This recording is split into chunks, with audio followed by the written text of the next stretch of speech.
আসসালামু আলাইকুম ওয়া রাহমাতুল্লাহি ওয়া বারাকাতুহু। আল্লাহ পাক বলেন, ইলামু আন্নামাল হায়াতুদ দুনিয়া লাইবুন।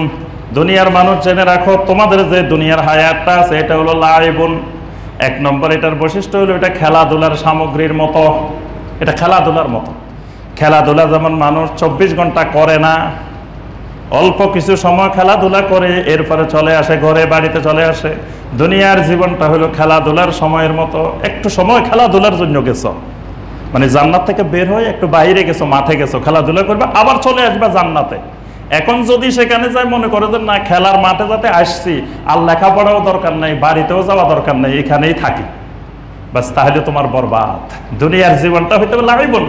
আরেকটা জিনিস এখানে লক্ষণীয়, খেলার সামগ্রীকে মানুষ কোনোদিন আদর করে না, খালি লাথি মারে আর পিটা। দেখবেন ফুটবল খেলতে গেলে যত আদর করবে সে তত হারবে, যত জোরে লাথি মারতে পারবে তত সে জিতবে।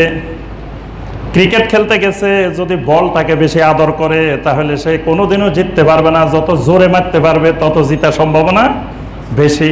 দুনিয়াটা এমন, এটাকে যত লাথি মারা যাবে, যত পিটানো যাবে, ততই ওই লোকটা সফল। যে যত বেশি দুনিয়াকে ফিটাইতে পারবে, লাথি মারতে পারবে, ত্যাগ করতে পারবে, সেই লোকটা জান্নাতের পথে তত বেশি আগাবে। যে যত দুনিয়াকে বেশি আদর করছে, বেশি আপন মনে করছে, সে তত ক্ষতিগ্রস্ত হয়েছে। এই জন্য আল্লাহ রসুল সাল্লাল্লাহু আলাইহি ওয়াসাল্লামের সামনে দুনিয়ার যত সম্পদ আছে, মাটির নিচের যত সম্পদ আছে, সব সম্পদ নবী সাল্লাল্লাহু আলাইহি ওয়াসাল্লামের সামনে এনে দেওয়া হয়েছে। আল্লাহ রসুল সাল্লাল্লাহু আলাইহি ওয়াসাল্লাম বলছেন আমার দরকার নাই। নবী সাল্লাল্লাহু আলাইহি ওয়াসাল্লাম কোনো সম্পদ গ্রহণ করেন নাই। আম্মা জান আয়েশা নবী সাল্লাল্লাহু আলাইহি ওয়াসাল্লামের ওফাতের পরে তাবেঈনদেরকে ডেকে বলছেন, বিশেষ করে তার বোনের ছেলে উরওয়া ইবনে জুবাইর রাদিয়াল্লাহু তাআলা আনহু, তাকে ডেকে বলছেন, ইয়া ইবনা উখতি, ও আমার বোনের ছেলে, দেখে যাও আমাদের সামনে একের পর এক নতুন চাঁদের পরে রাআইতুল হেলাল সুম্মাল হেলাল, এক নতুন চাঁদের পরে আর এক নতুন চাঁদ গেছে। এইভাবে যেতে যেতে আমরা সালাসাতা আহিল্লা, 3 নতুন চাঁদ দেখেছি পরপর। ওয়ামা উকিদা ফি আবিয়াত রাসূলিল্লাহি সাল্লাল্লাহু আলাইহি ওয়াসাল্লাম নারুন।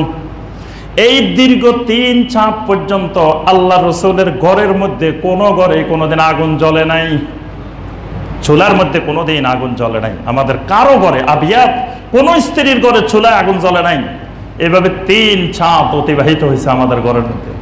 তখন উরওয়া রাদিয়াল্লাহু তাআলা আশ্চর্য হয়ে গেছেন, 3 চাঁদ চুলায় আগুন জ্বলে নাই, আপনারা বাঁচছেন কিভাবে, খাইছেন কি, চলছেন কিভাবে? আম্মা জান বলেন, শোনো, আল আসওয়াদান, কালো কালো 2টা জিনিস খেয়ে আমরা সবাই জীবনযাপন করেছি। আর তামার ওয়াল মা, একটা হলো খেজুর আর একটা হলো পানি। খেজুর আর পানি খেয়ে দীর্ঘ 3 চাঁদ আমরা অতিবাহিত করেছি।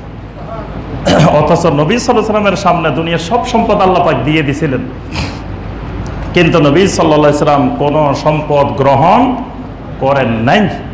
এই জন্য নবী সাল্লাল্লাহু আলাইহি ওয়াসাল্লাম বলেছেন, আমার উম্মত, ফাওয়াল্লাহি মাল ফাকরা আখশা আলাইকুম, আমার উম্মত গরিব হয়ে যাবে, ফকির হয়ে যাবে, এই আশঙ্কা আমি করি না।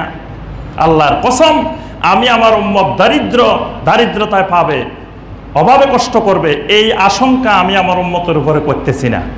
বরং ওয়ালাকিন আখশা আলাইকুম, আমি তোমাদের উপরে যে জিনিসটার সবচেয়ে বেশি আশঙ্কা করতেছি, বাসাতাত আলাইকুমুদ দুনিয়া, তোমাদের উপরে দুনিয়াটা বিস্তৃতি লাভ করবে, এই আশঙ্কা আমি করতেছি।